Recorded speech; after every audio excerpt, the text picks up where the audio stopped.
Hi guys, welcome back to Etheric Tide. This is Lauren with a random pick a card reading. If you're familiar with these, you know you can close your eyes, take a breath, feel into your heart space. Choose 1, 2 or 3, no wrong answers. And if you're not sure, listen to all 3 if you like and see which one resonates best with you. So let's crack into it. For those of you who chose number 1, the Hanged Man. This is taking a new perspective, stepping back, and I'm reminded of this idea of inaction is action. So for those of you who feel like you're the type of person that when you're in discomfort about how things are going and what other people are doing, you want things to go a certain way, or maybe you're taking on energetically other people's problems and wanting to fix it for them. And it's a pattern of behavior that some people might have where they want to fix the problem, therefore controlling the problem and then making themselves feel emotionally better. Sometimes the best action is no action, to step back and allow the other person or party's situation. There could be many components that are going to feed into you getting the correct result, and completely channeling all the energy that you were pushing out into the world or projecting onto that particular party or person, and just bringing it back to yourself. Channel that energy back into yourself. Completely relax within the situation and just understand that it will work itself out. There's no need for you to do or be or change or to do anything in this particular situation if you feel like you need to do something in order to get a specific result. That I think that you may find that the more that you try to, I'm going to use the word manipulate, but I use that in a very light way. I think that sometimes, even when we don't have any sort of manipulative intentions, as in like a very bad intentions of controlling a situation, it is literally coming from a place of, I feel discomfort, or I recognize that somebody I love or care about is acting in X way and they need this type of help, and that makes me feel uncomfortable. And the best way that you've known in the past to do that is by fixing the problem for them, but ultimately it's not to make them feel better. Ultimately it's to make you feel better. So I'll let that sink in for a second if this is a pattern of behavior that you do.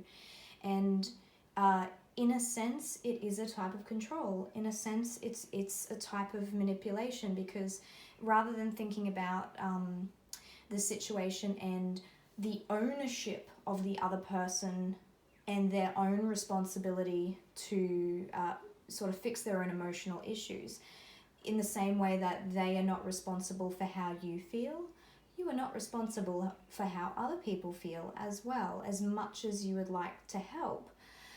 So although we can be supportive, hold space for people, we cannot process those emotions for them any more than what we should expect other people to process our emotions, because they are not us.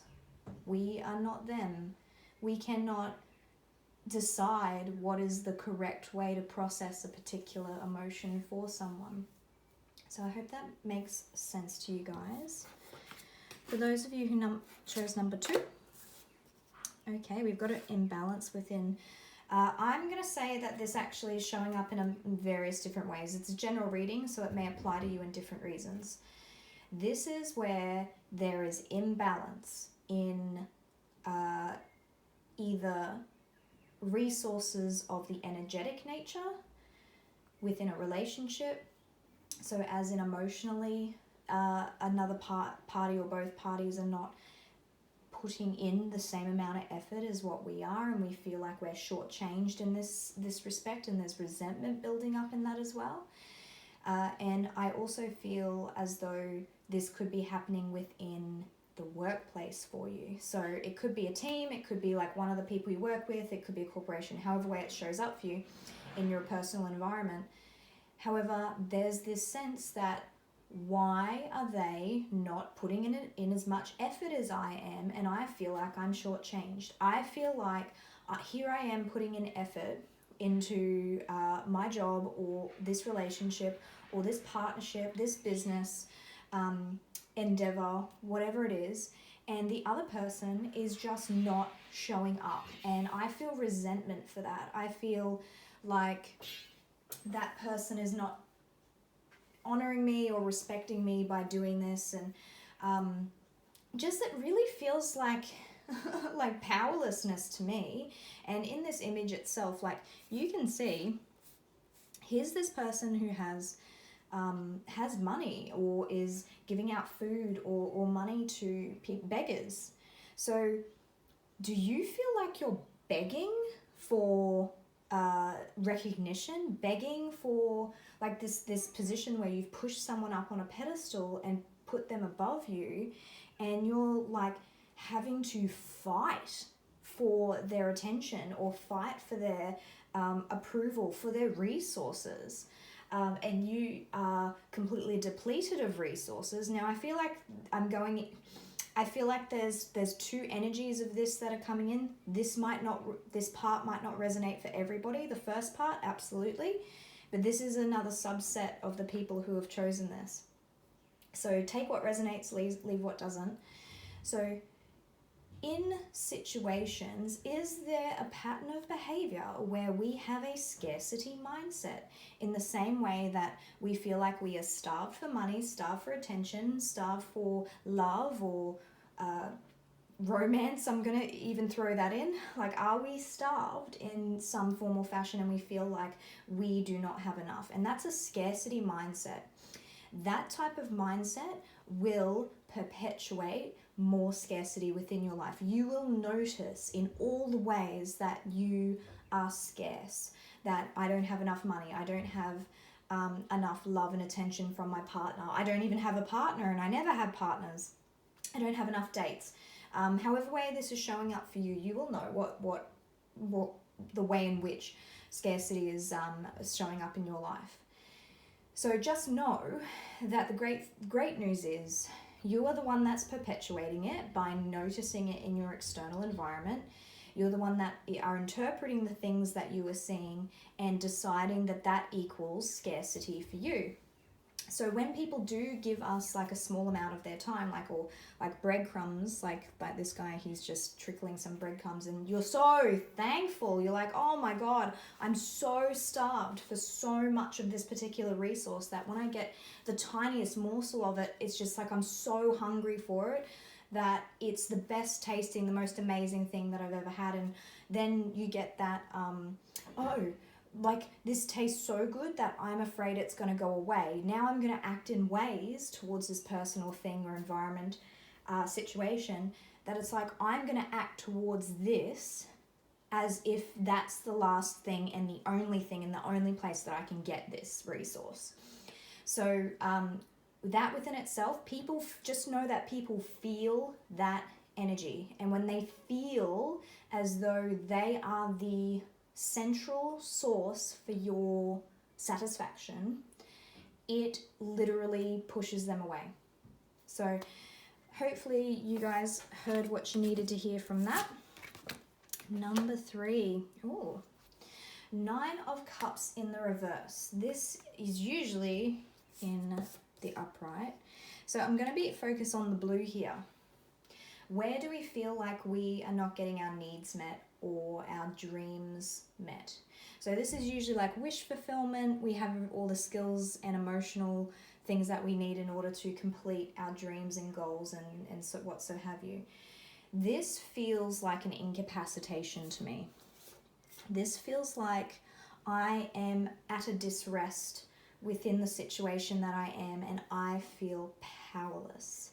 I feel powerless and anxious, and I'm unable to create rest within the situation that I'm in.